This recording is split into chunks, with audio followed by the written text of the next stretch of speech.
Hey, it's Camo with another Nashville Access Facebook Live Pie Wagon Sessions. We're here on Music Row in Nashville with my second favorite redhead in country music, Courtney Dickinson. How you doing? Great. How are you? Good. That's not a slam.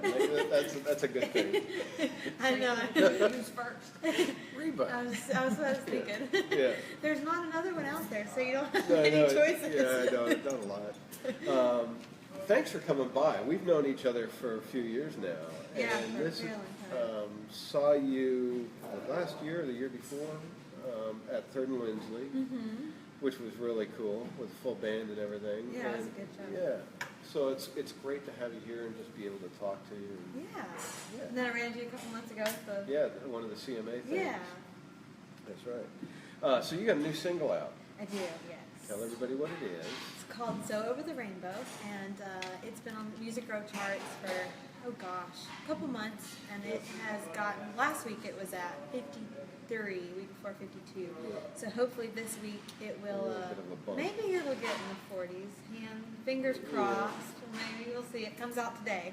So call your radio stations and request it. Definitely. A lot, and get all your friends to call in and request Yeah. it. Radio stations love that. Gives them some incentive. I mean, if you annoy them enough, you know. That's right. Eventually, they're just like, okay, let's They'll just play this. Play it just to make you go away. Yeah. So tell us about the single. It's I think one of your strongest so far. This one is actually my favorite song that I have ever recorded. It was written by Sarah Buxton, Laurie White, and Eric Pasley. Good. So when you have those three writers, it's kind of hard for it not to be a good song. Yeah. Any one of them on their own, and then when you put all three of them in a room together. Yeah, I heard this song when I was probably 14, and I fell in love with it. Yeah. And it was on hold for everybody. So of course I wasn't gonna, get it at 14. And then so when I went in to record this little EP, we said, well, let's just go back. Let's just see if they still have it. And no one had recorded it yet. I don't understand why, but it was still available. And then when I recorded it, I understood why, because it's very hard to sing, like key-wise. So I was like, well, this makes sense. Maybe this is why someone didn't record it. But I love it. It's such a good song. It's so catchy. It's different.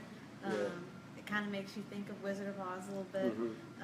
So I love it, and I'm so glad that no one else did cut it, so it was available for me to put out there. So.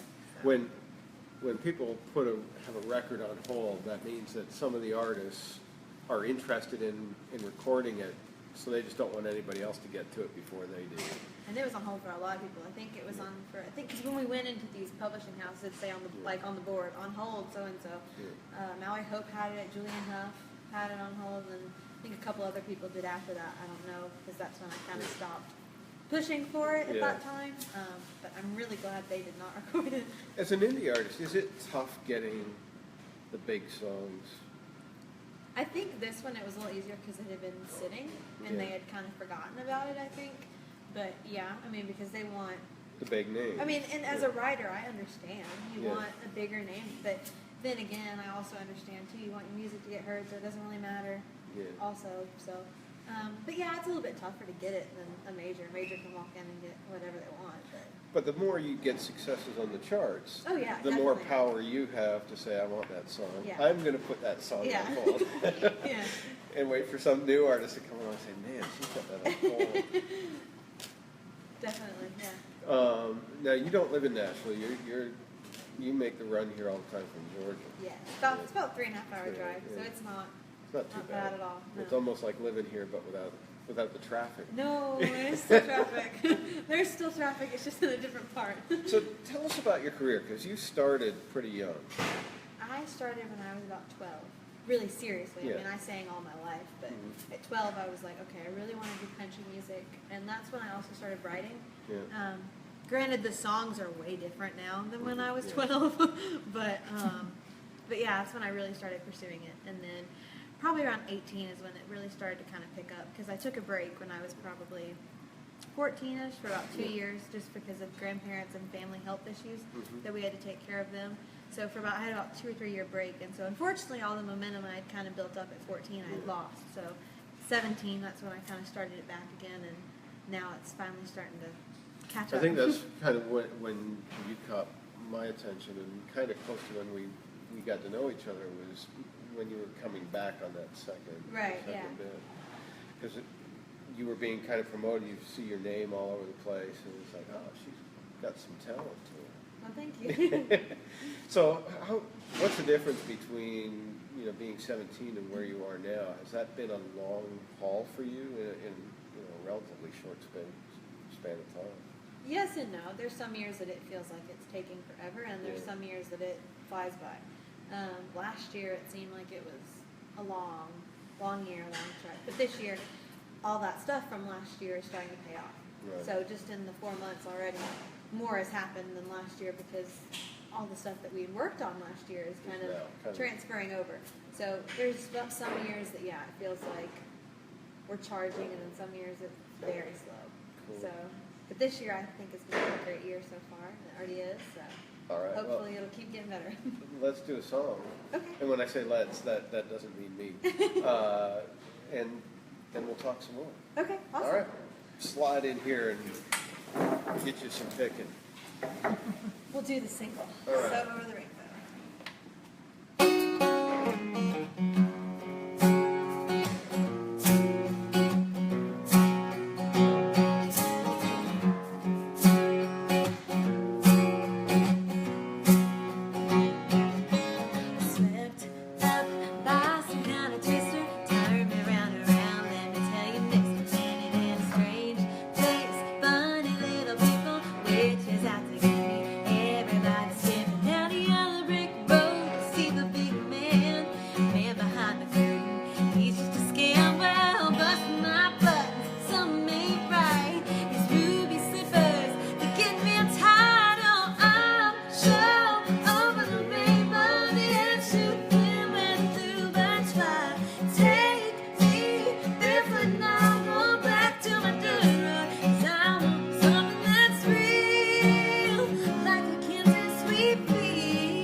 We're not used to having an audience here, so I need to put the sign.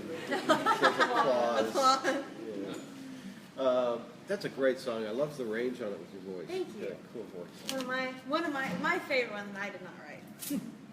Okay, well before we talk about touring, let's talk about writing. How important is it that you're doing your own songs, or are you just looking for the best songs you know? I think it's kind of variety for me. I know a lot of people that are against using other people's songs because they just want to do their own. But for me, it's just about getting great music out. And then if I write of course my own music, and this one just wasn't one of them. Yeah. I love writing my own music because I like telling my story too. But sometimes something that someone else wrote is my story, and it fits me perfectly, and I love it, and I just want to put it out. So for me, it's just about good music, and if I write it, it's great. And if it's not, then that's okay. I'll do someone else's. I'm not against anyone else's music at all. Is there any one song out there that you hear and you think, dang, I wish I'd written that one? When I heard this one. Oh, this really? One, yeah. Really? Oh, Yeah. That's cool. I don't know. I always liked this one. It was just new and catchy and. Oh yeah, but it's been on hold for so long, Yeah. and you've been watching it. Yeah. Must I'm crossing my fingers. That's cool. Now you're doing a lot of touring. Mm-hmm. Tell us about some of the shows you've got going on this year. I will be actually tomorrow night. I'll be in Chattanooga, and then April 20th I'll be in Bowling Green, and then not all of June, most of June I'll be gone. I'll be in New York, upstate New York, for about a week, all over upstate New York. Pretty much we're going everywhere in New York except New York City, which is kind of like, which I've been there before, and I'm okay with that. Yeah. And then I'll go to Iowa the next week Wow, after New York. So it's New York to Iowa, so it's going to be... Are you going to be around for CMA? I'm not sure. Possibly. And if you are, we'll talk again. Yeah, definitely. I'm sure I'll be up here for a day or so for it, but then kind of go back and get ready for New York and Iowa. So nice. Iowa is full of cornfields. I've been there before, and that was the whole drive. It was cornfields. Cornfields. Yeah, once you get down to the Midwest, it's on fun. this song, "So Over the Rainbow," when I visited those Iowa stations, I changed wheatfield to Oh. cornfield Oh, because I nice. was like, we're surrounded. I mean, Yeah. one of the places I played actually was across the street from a cornfield. So. I remember the first time I got into the Midwest, and it was in the winter. Oh gosh. And there's just nothing for miles and miles, but miles and miles of snow. Yeah. Yeah. We went in the summer, so where that snow was, it was corn. Corn, yeah, cool. Now, are those going to be? Are you doing like fairs? What are they? They're more radio listener shows type cool. stuff. Some of them are more. First, how it got started is one of the stations at their Watertown Stan got me. He said, "Well, we do this thing every summer. We have 3 or 4 people and we do a big show." So that's how it started. And I said, "Well, I'll be in New York. I might as well go see all my other radio friends," and I did. And then every single one of them set up a show for me that night in their town. So it's just kind of a little tour for radio, and then after that, a show that night at local places around. Do you like doing the radio tour stuff? Because that can be grueling. I love it. Yeah. I like going. So, I mean, in Iowa, we did 5 stations in one day, and then we had a show that night. So, but I mean, I like it. That's working hard. That was a long day. That was a very long day. I'm surprised Iowa has 5 No, that's New York. New York. No, that was Iowa. That was was it? That was Iowa, yeah. I'm a doofus. You're the one paying attention, and I'm just Yeah, we went. That was a long day. We started early that morning and I don't think we got to our hotel till probably 1. So that was a long day. And this is not like radio tour for independent artists. People think, oh, it's nice. You're on a bus. No, you're in a little car, a little rent-a-car. So packed in there with a guitar player and all your luggage and merch for a week. So it's not the glam life whatsoever. It's funny because when you make an appearance, you have that air of, I mean, you've done really well. You have that air of glamour, and you're, quote unquote, a star when you make an appearance. And people don't see that stuff behind, and hauling around in this little rental car with all your merch and all your clothes. And, and it's not like an SUV rental car; it's one of those little ones. And then you walk in the radio station doors, and you're the star. Yeah, it's definitely a difference. Is that hard mentally? No, I don't think of it like that. For me, those radio people become my friends. So for me, it's just like visiting friends, and it's it's not even, for me, it's not even work. It's fun. So. How is radio treating you with the single? Are they loving it? So far, so good. I mean, for me, I'm so grateful that I'm in the 50s. Hopefully later this week it'll be different, or maybe we'll go higher. But so far they've been great. I mean, I've had a handful of guys that have just been, oh my gosh, some of them are, I'm talking like 20, 25 spins, crazy. Some of them are just so nice. But I mean, I have 27 ads now. So that's great. But there's definitely, I can count on my hand about 10 people that I know that I can call on no matter what, and they'd be like, okay, we're gonna play your music. So it's great to have that. So. That's having fans at radio, and that's really cool. And I've seen you with people fans that are your listeners and people that buy your stuff. You really work them well. I don't mean work them, but you have a good relationship with them. I think it's just I'm just so grateful that people are buying into it, that they're enjoying it, and that they're allowing me to be able to do what I love to do. So without them, there's no music for me. So it's a very big important piece of the puzzle.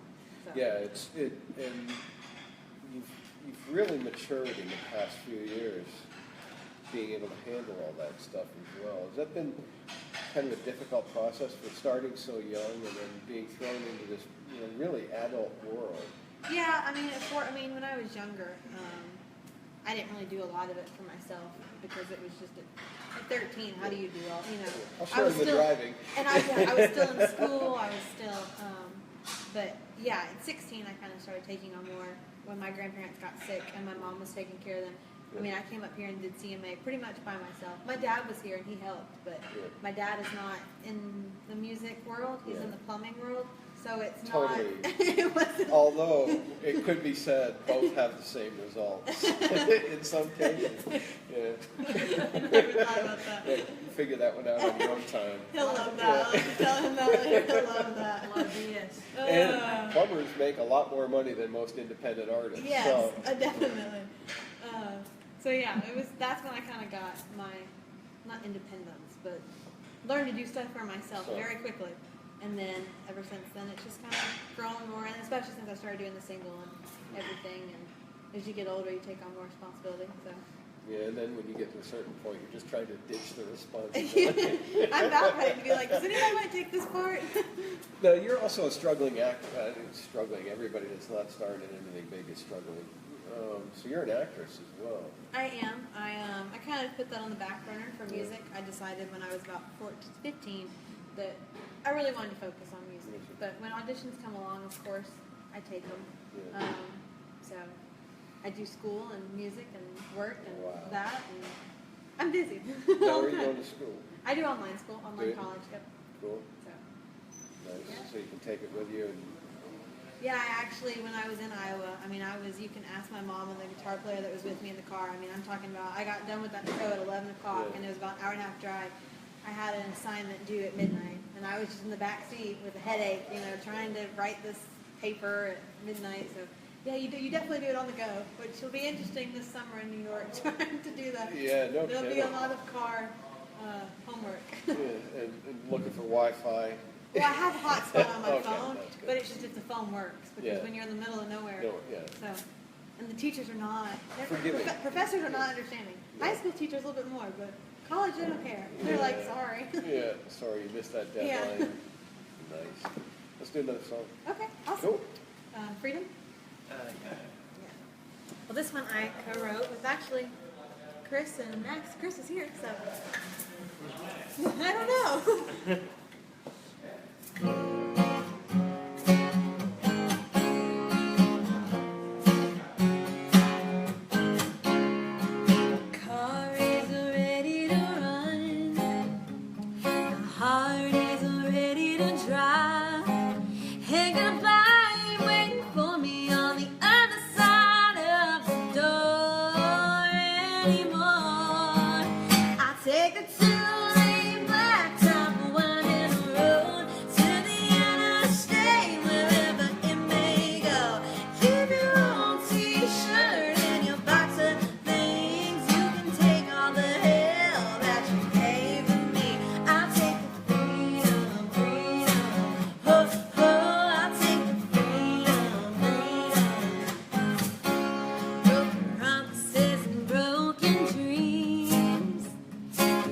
you ever gave to me. And I'm trying to forgive, and I'm trying to forget. I gave everything I had to you.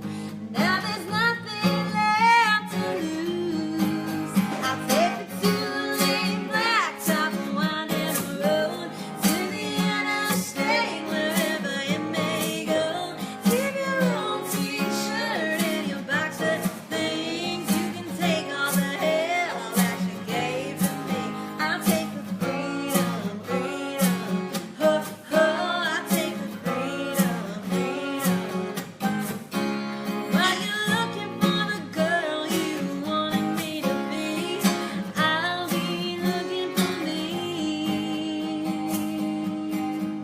I'll take the two-lane blacktop, winding the road, to the interstate, wherever it may go. Keep your old t-shirt and your box of things. You can take all the hell that you gave to me. I'll take the freedom, freedom. Ho, ho, I'll take the freedom, freedom. Ho, ho, oh, oh, ho, ho,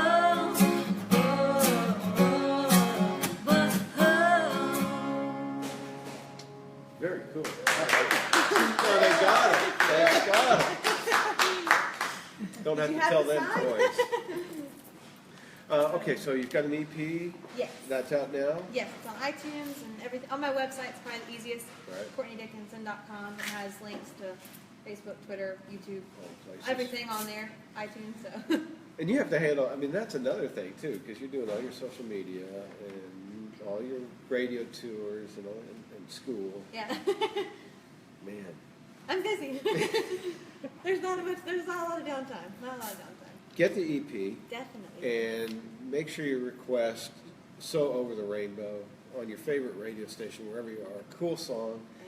Thank you for coming and doing this Thank and making you the for haul. having me. That's Yeah. cool. Thank It's you always so a pleasure much. seeing you. Come back again. Of course. All right? Sweet. Courtney Thank you. Dickinson, check her out.